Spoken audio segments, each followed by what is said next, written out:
இனிமையான நண்பர்களே, அன்புள்ளம் கொண்ட சொந்தங்களே, அனைவருக்கும் வணக்கம். தமிழகத்தின் புகழ்பெற்ற நடிகர் சூர்யா, நடிகர் சிவகுமாரின் அருந்தவ புதல்வன், மூத்த புதல்வன். தமிழகத்தில் மிகச்சிறந்த நடிகர் என்றெல்லாம் பலர் போற்றினார்கள், ஊடகங்கள் தூக்கி வைத்து கொண்டாடினார்கள். அப்படிப்பட்ட சூர்யா வட இந்திய நடிகை ஜோதிகாவின் காதல் வலையில் விழுந்தார். அது எப்படியோ நாசமாக போகட்டும், நமக்கு அதை பற்றி கவலை இல்லை. அவர்கள் எப்படி காதலித்தார்கள், ஏன் திருமணம் செய்து கொண்டார்கள் என்பதை பற்றியெல்லாம் பேசுவதா நம்முடைய நோக்கம் இல்லை. இந்த நடிகர் சூர்யாவை தமிழ்நாட்டு மக்கள் பெரிய கோடீஸ்வரனாக்கினார்கள். நடிகர் சூர்யா நடித்த திரைப்படத்தை பார்த்து தமிழக மக்கள் பணத்தை வாரி இறைத்தார்கள். தமிழக மக்களின் பொருளாதாரத்தை சுரண்டிவிட்டு நடிகர் சூர்யாவுடைய மனைவி ஜோதிகா கேள்வி கேட்டார். தஞ்சை பெரிய கோவில் கட்டிய செலவில் பல பள்ளிக்கூடங்களை கட்டியிருக்கலாம் என்று பேசினார். அன்றைக்கே பலர் அவருக்கு எதிர்ப்புகளை தெரிவித்தார்கள். சரி, அது ஒரு பக்கம் இருக்கட்டும். சூர்யா வன்னியர்களுக்கு எதிராக ஜெய் பீம் திரைப்படத்தில் மிகப்பெரிய காழ்ப்புணர்ச்சியை கக்கினார்.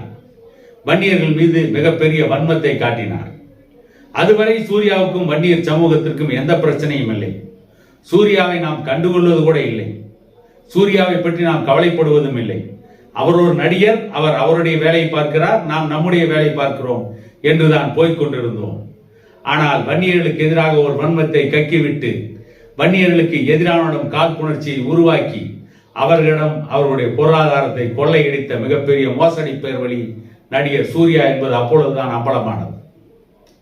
சமீபத்தில் நடிகர் சூர்யாவை குடும்பத்துடன் மும்பை மாநகரத்திற்கு கிளப்பி கொண்டு போய்விட்டார் நடிகை ஜோதிகா, அவருடைய மனைவி.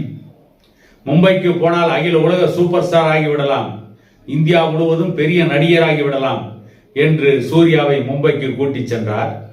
மும்பைக்கு போன புதிதில் சூர்யாவும் ஜோதிகாவும் சொன்னது, தன்னுடைய பிள்ளைகளை மிகச்சிறந்த பள்ளிகளிலே படிக்க வைப்பதற்காக மும்பைக்கு நாங்கள் குடிபெயர்ந்திருக்கிறோம் என்று சொன்னார்கள்.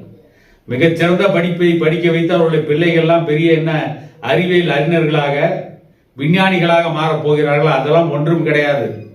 சூர்யாவுடைய தம்பி கார்த்தியே, சிவகுமாருடைய இன்னொரு மகன், வெளிநாட்டிலே போய் எம்எஸ் படித்தார். கடைசியில் நடிக்கத்தான் போனார்.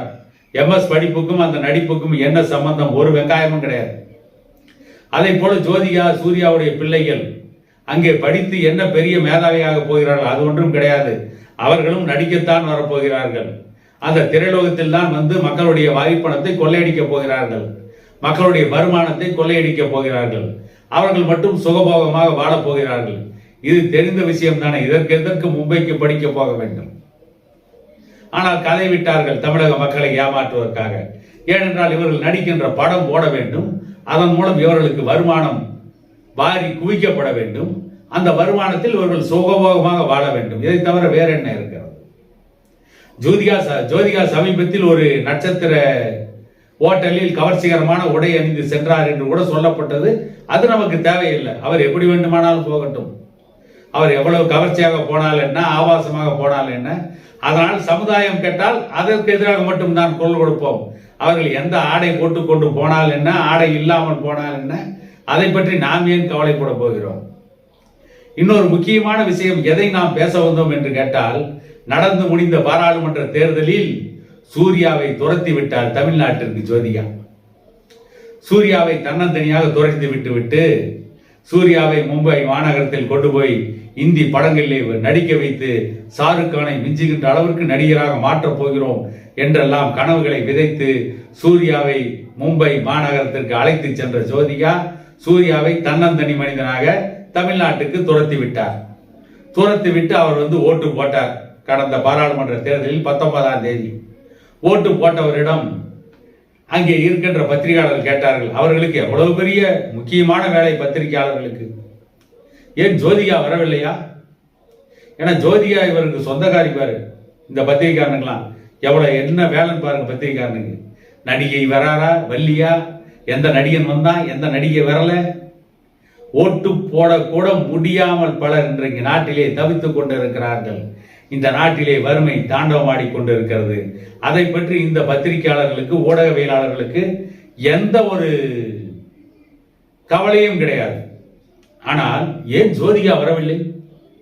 மிக முக்கியமான கேள்வி, இந்திய ஜனநாயகம் சம்பந்தப்பட்ட கேள்வி, உலக விடுதலை சம்பந்தப்பட்ட கேள்வி, உலக புரட்சிகரமான கேள்வி கேட்கிறார்கள் இந்த ஊடகவியலாளர்கள். ஏன் ஜோதிகா வரவில்லை? ஜோதிகா ஓட்டு போட வரல. இந்தியாவின் ஜனநாயகத்தை பற்றி அவளுக்கு கவலை இல்லை. வட இந்தியாவிலே போதைப் பொருள் மாஃபியாக்களோடு இருக்கின்ற தொடர்பை புதுப்பித்துக் கொள்ள வேண்டும் என்று அவர் வட இந்தியா சென்றார் என்று சொல்லப்படுகிறது. வட இந்தியாவில் ஏற்கனவே திரைப்படங்களை தயாரித்து இவரோடு இணக்கமாகிவிட்ட அந்த தயாரிப்பாளர்களை, அந்த இயக்குநர்களை திருப்தி செய்வதற்காக, மீண்டும் திரைப்படத்தில் நடிப்பதற்காக சூர்யாவிற்கு சதிவலை விரித்து சூர்யாவை கூட்டிக் கொண்டு போய் மும்பை மாநகரத்திலே குடிவைத்தார். இதை பற்றி ஏன் இந்த ஊடகவியலாளர்களுக்கு கவலை? ஏன் இந்த பத்திரிகையாளர்களுக்கு அவ்வளவு கவலை? வன்னியர்களுடைய சாபம் என்ன சூர்யாவை சும்மா விடுமா?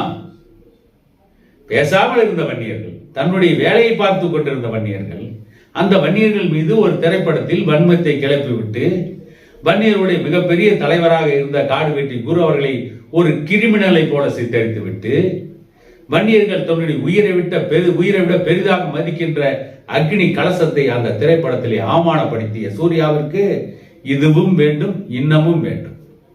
அதற்கான தண்டனை கண்டிப்பாக சூர்யாவிற்கு கிடைக்கும். அதை நாங்கள் கொடுக்கவில்லை, சூர்யாவுடைய மனைவி ஜோதிகா கொடுத்துக் கொண்டிருக்கிறார். இந்த நாட்டிலே கோயிலுக்கு கட்டிய பணத்தில், கோவில் கட்டிய பணத்தில், தஞ்சை பெரிய கோயில் கட்டிய பணத்தில் பள்ளிக்கூடங்கள் கட்டியிருக்கலாமே என்று கேட்ட முற்போக்கு சித்தாந்தவாதி அல்லவா ஜோதிகா. இந்த 2024 ஆண்டு தேர்தலில், கடந்த 19ஆம் தேதி நடைபெற்ற அந்த தேர்தலில் ஓட்டு போட கூட வரவில்லை, நேபாளத்திற்கு சுற்றுலா சென்று விட்டார். அதுவும் ஒரு திருமணமான நடிகை கணவனை விட்டுவிட்டு நேபாளத்திற்கு இன்ப சுற்றுலா போயிருக்கிறார் என்றால் எப்படி போயிருப்பார் என்று நீங்களே சிந்தித்துக் கொள்ளுங்கள். அதை பற்றி நான் சொல்ல வேண்டியதில்லை. அங்கே இருந்து விழுந்தடித்து ஓடி வந்து சூர்யா மட்டும் ஓட்டு போடுகிறார். ஜனநாயக கடமையை சூர்யா ஆற்றிவிட்டார். ஆஹா, என்ன பெரிய ஜனநாயக கடமை! அவருடைய மனைவி நேபாளத்திற்கு சுற்றுலா, இவர் ஜனநாயக கடமை ஆற்ற தமிழ்நாட்டிற்கு வந்து ஓட்டு போடுகிறார். என்ன ஒரு அற்புதமான சித்தாந்தம், என்ன ஒரு அருமையான குடும்பம்! இவர்கள் தான் மற்றவர்களுக்கு போதிக்க வருகிறார்கள் திரைப்படத்தில். மற்றவர்களுக்கு திரைப்படத்திலே போதிப்பதற்கு இவர்களுக்கு என்ன தகுதி இருக்கிறது, என்ன யோகியதை இருக்கிறது, என்ன அருகதை இருக்கிறது சூர்யாவுக்கும் ஜோதிகாவுக்கும். இவர்களைப் போல இன்னும் பல நடிகைகள் இருக்கிறார்கள். அவர்களை பற்றியெல்லாம் இனியாவது இந்த தமிழ் சமூகம் சிந்திக்குமா? இந்த தமிழ் சமூகம் இனியாவது சிந்திக்கவாவது முயற்சிக்குமா என கேட்டுக்கொண்டு இன்னொரு காணொலியில் உங்களை சந்திக்கும் வரை உங்களிடமிருந்து விடைபெறுவது உங்கள் எடப்பாடி துரைசாமி.